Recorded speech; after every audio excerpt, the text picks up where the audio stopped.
አርዕስተ ዜና ሀፀይ ዮሐንስ ራብዓይ ምእንተ ህልውናን ህዝብን ሀገርን ዝኸፈልዎ ክቡር መስዋዕትነት መግለጺ ክብሪ ትግራዋይነትን መንፈሳዊ ግዝአን ባህላይነትን ብምዃኑ ከም ተጋሩ ወትሩ ንሕበነሉ ታሪኽ ጀግንነት ምዃኑ ተገሊጹ።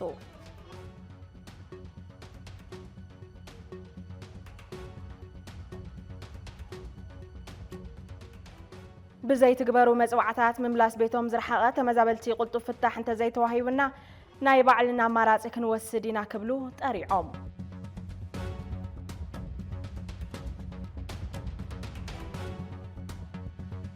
አመራርሓ ሰራዊት ትግራይ ጉባኤ ንዘካይደ ሓይሊ ሕወሓት ክድግፍ ብዕሊ ንዘፍለጦ ቅዋም ስዒቡ ኣብ ትግራይ ሓድሽ ዋዕይ ፖለቲካን ጸጥታን ተፈጢሩ ከም ዘሎ ተሓቢሩ።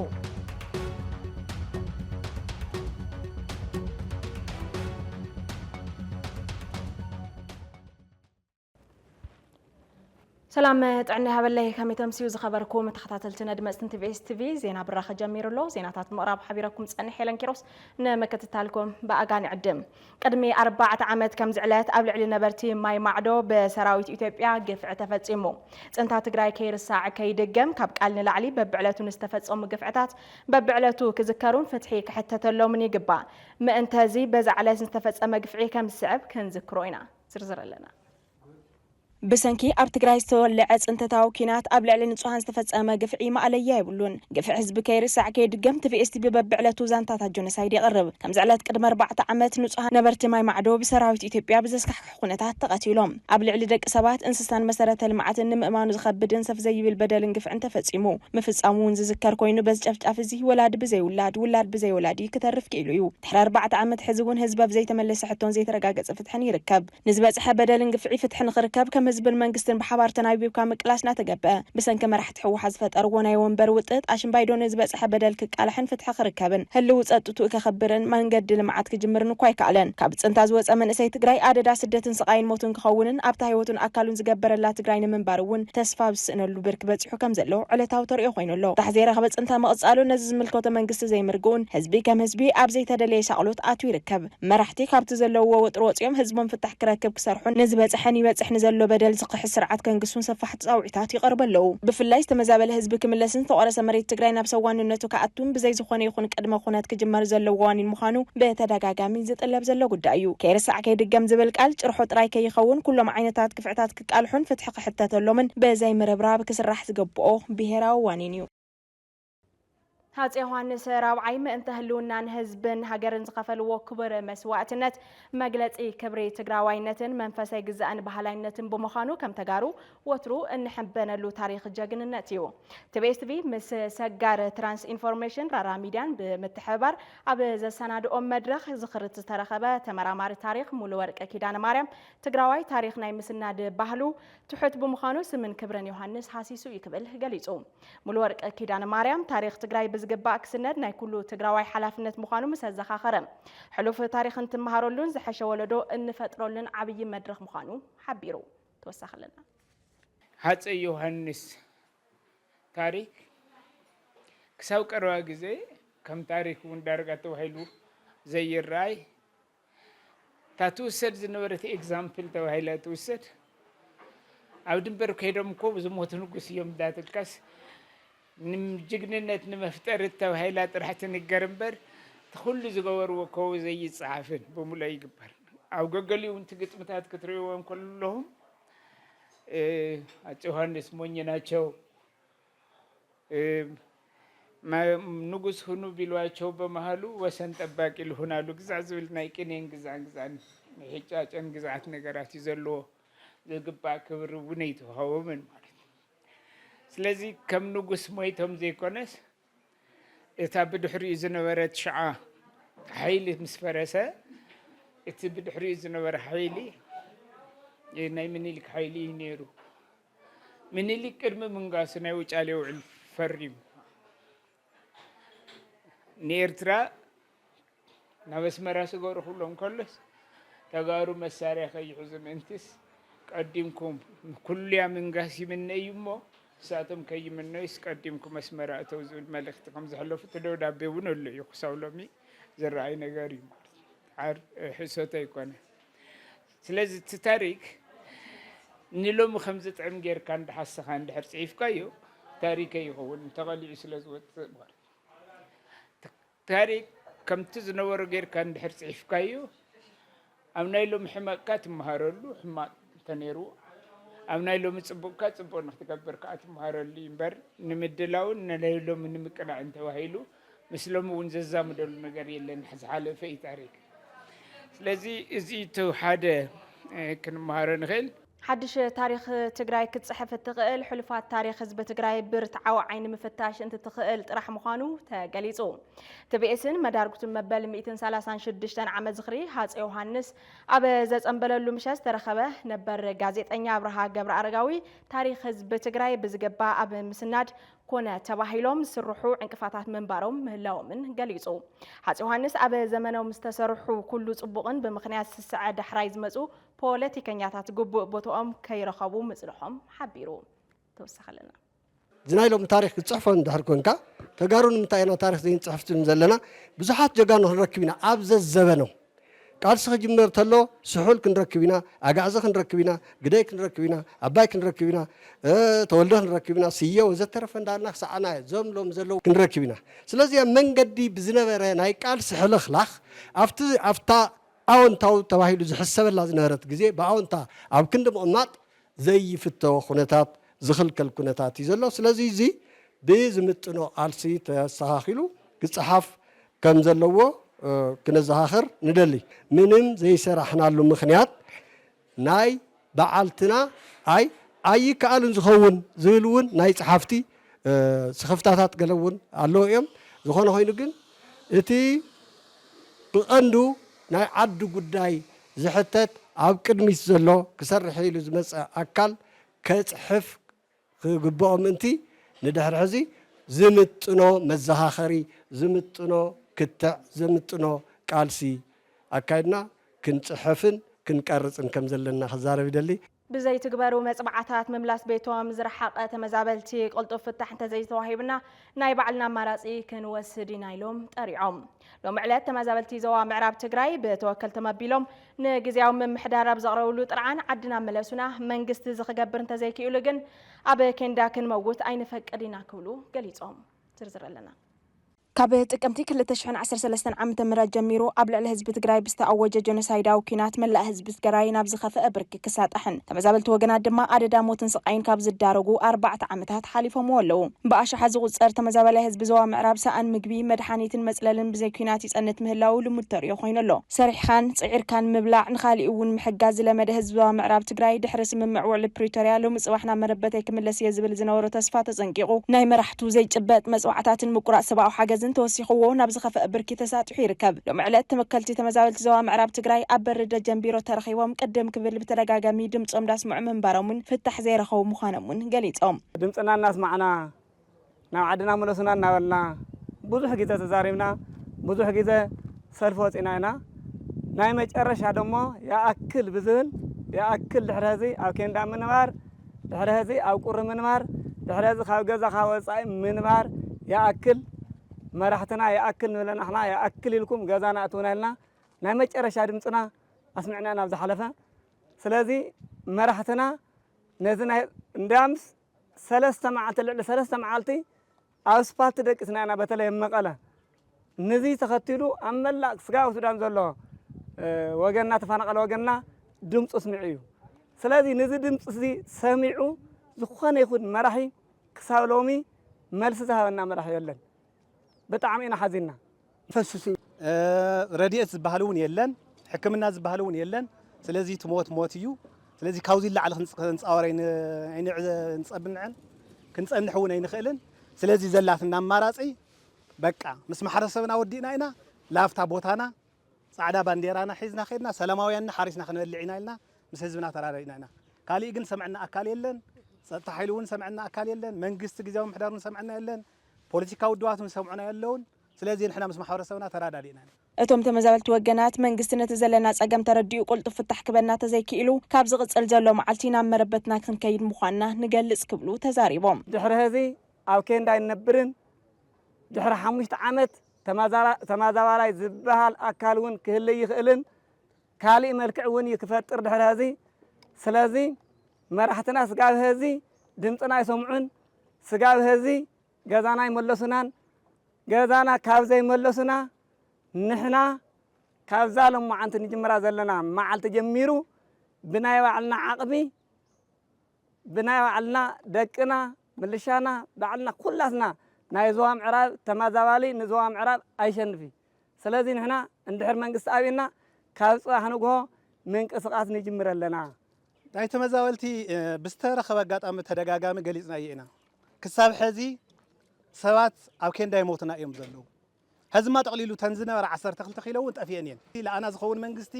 ለኣና ልሰምዕ ድምፂ የለን ክሳብ ሕዚ ኣዴታት ይሞት ኣለዋ ቆልዑ ይሞት ኣለዉ ብሱር ዝኸፍአ ረሃብ እዩ ዘልኒኦ ስለዚ ብጣዕሚ ሕማቕ ኩነታት ኣሎ ስለዚ እዛ ኩነታት እዚኣ ኣብኣ እናሃለወ እታ ኬንዳ ተቐዲዳ 5 ዓመት ዝገበረት ኬንዳ እያ ዘላ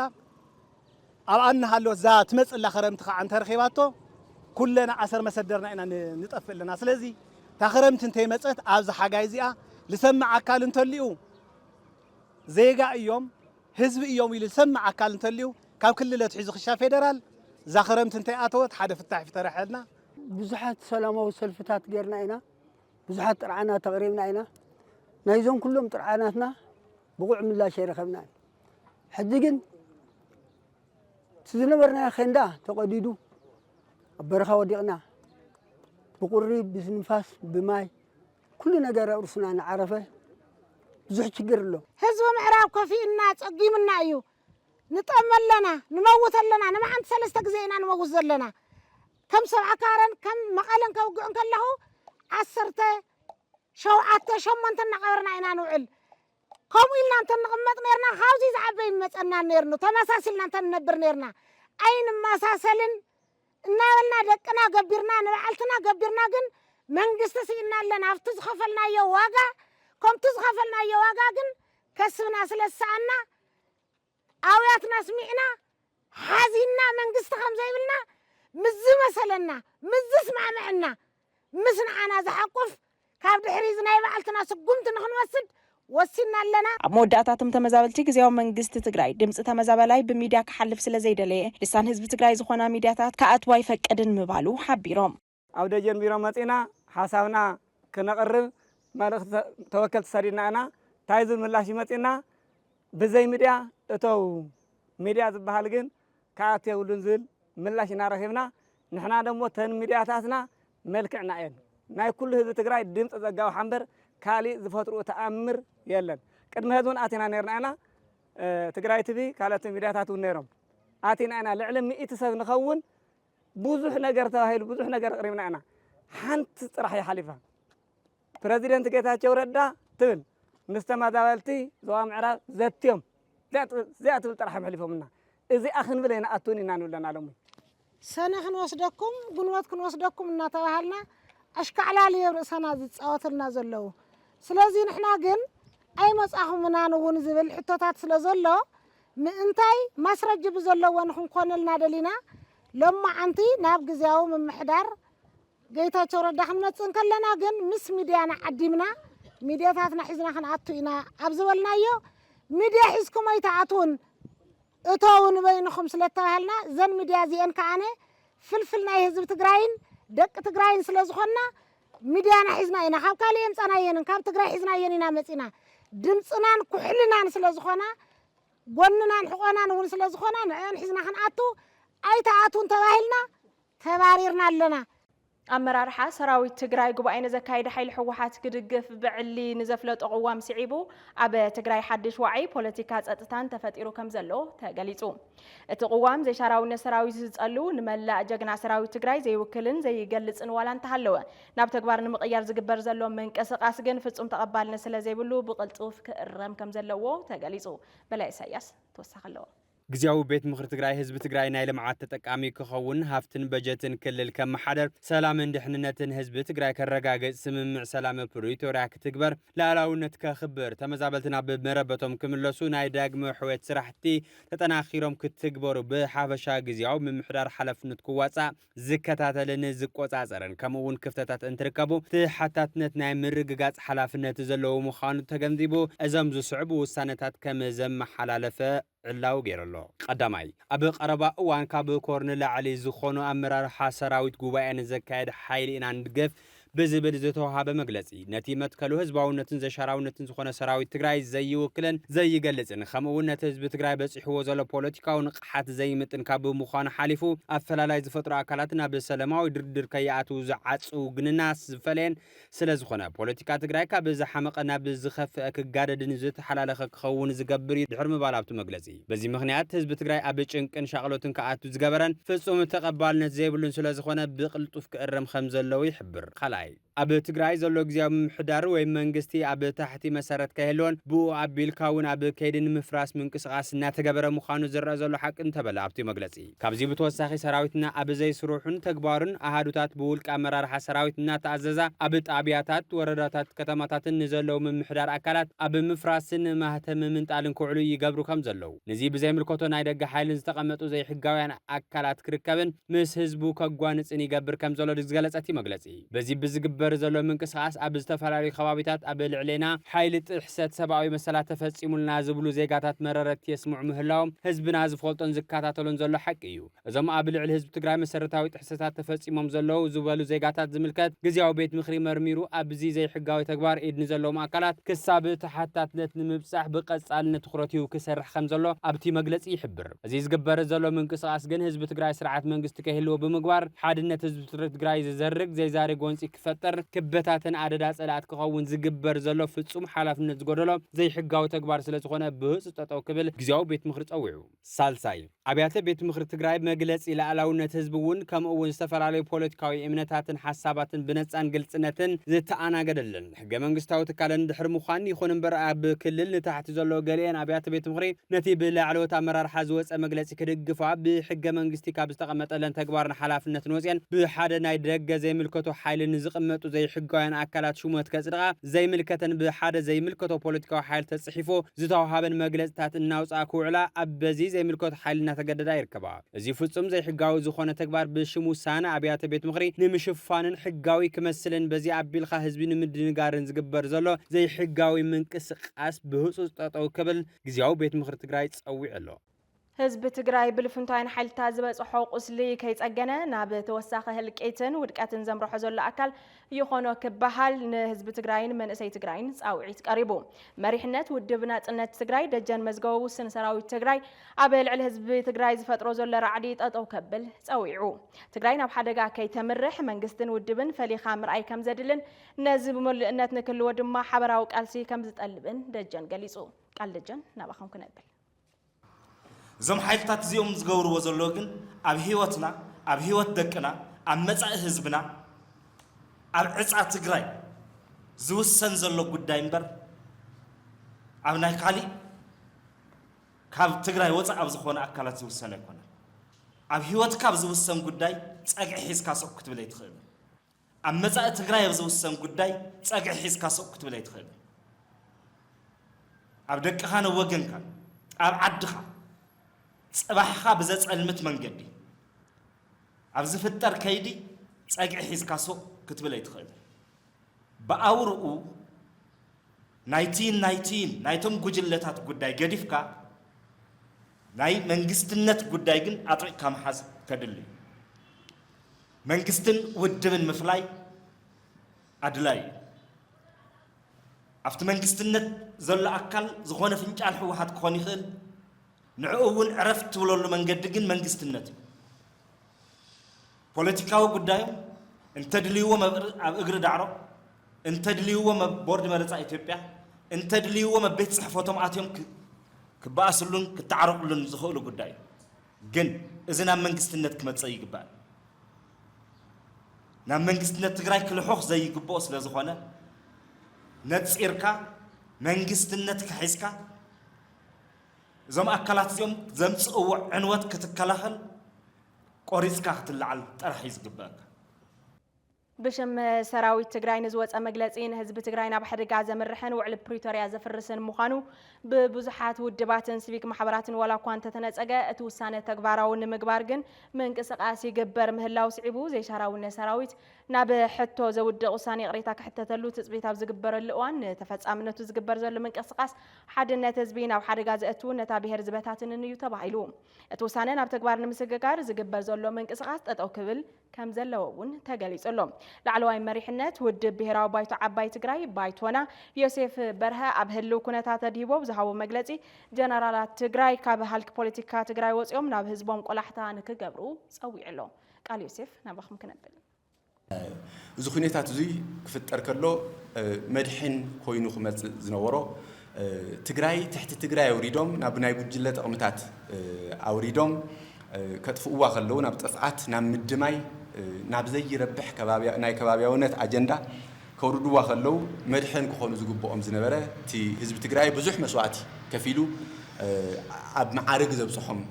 ኣዘዝቲ ሰራዊት እዮም ነይሮም ግን ሳቶሙን ሓደ ጉጅለ ትሕቲ ትግራይ ወሪዶም ንሕና መንግስትነት ትግራይ ይተኸል ትግራይ እትድሕን መንግስትነት ክህልዋ ከሎ እዩ ተጋሩ ክእከቡ ከሎ እዩ ንኹሉ ጽላል ዝኸውን መንግስትነት ይተኸል ክንብል ከለና ናብ ዝኾነ ጉጅለ ወሪዶም ከምዚ ጸገም ትግራይ ብዝኾነ ጉጅለ ከም ዝፍታሕ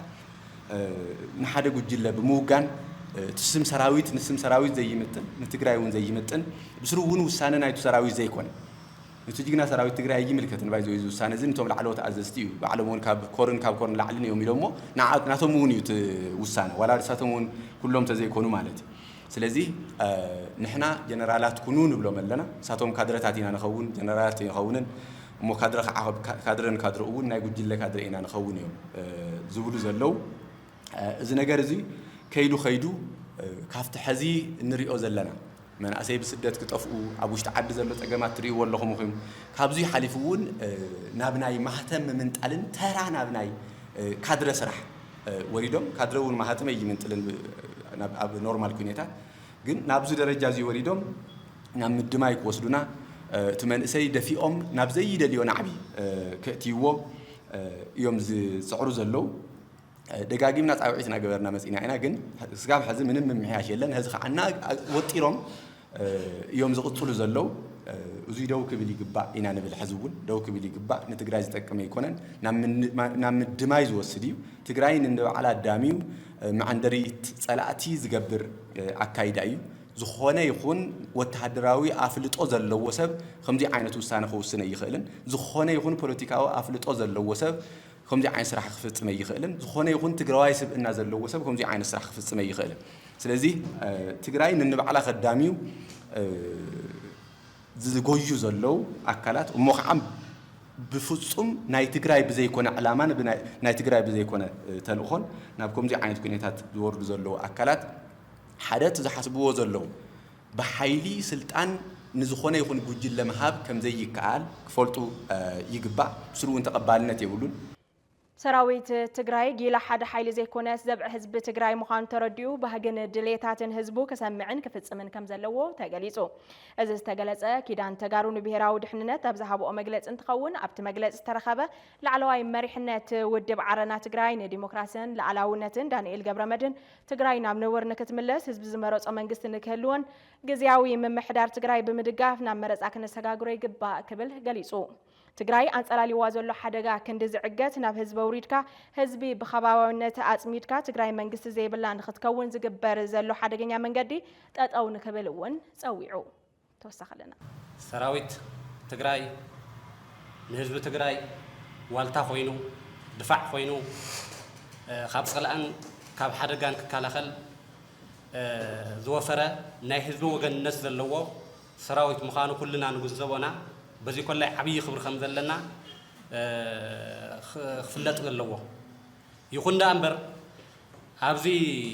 جزيزي جنز كبر زلوا سراويت نحدا وجلة مهعني ببوليتيكان بستفعل على من قد نتجراي حدا جا هودا ذودا ودب ناتو وجن كوينو نتي تفاطير الزنابرة أوسي بنزين بمنسناس هذا بتقرأي كفرح كأنه كرعت عم مقبر زقبر ذلوا عكايدا ما نم زقن زوايو كلنا نفولت أيو سلزين إحنا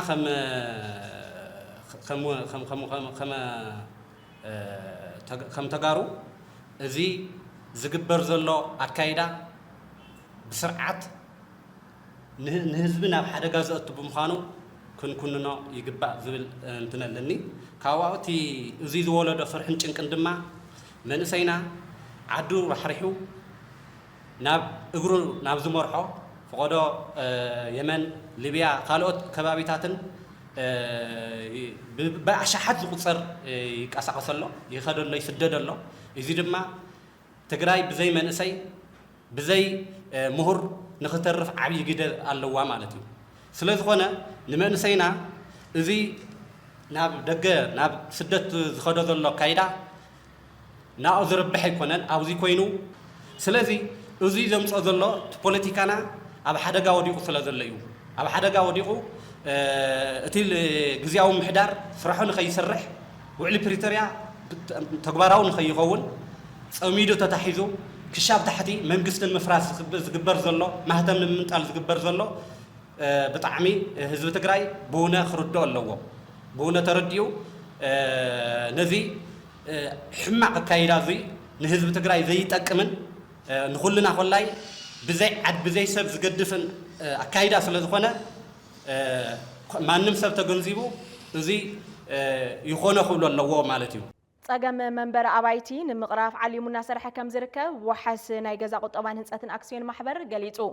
አካይዲ ስራሕቲ ትካል ተወልደ አብርሃም ምስረታ ካልኣይ ዓመት ትካል መልኪቱ